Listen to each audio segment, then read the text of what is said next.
Welcome to McPlum, simple solutions served daily. You begin by confirming you own the device and collecting evidence of ownership. This protects you and others. Once done, make sure you have the Google account email or recovery phone and any proof of purchase at hand. Don't try unknown tricks. Contact the account recovery flow through official channels. If your device is encrypted, a factory reset may be necessary, so back up what you can to the cloud or remove an external SD card first. Next, rely on built-in, authorized recovery options rather than third-party hacks. Sign into Google Account Recovery from a secure browser to reset credentials. Follow the prompts and verify via phone or backup email.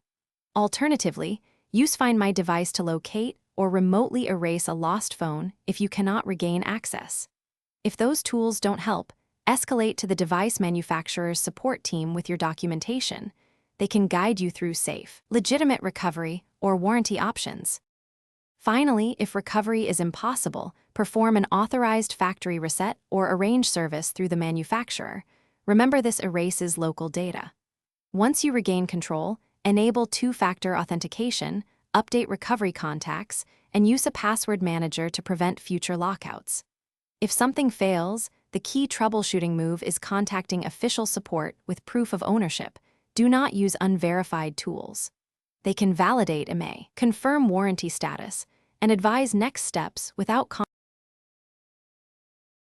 Thanks for watching. Stay juicy and subscribe.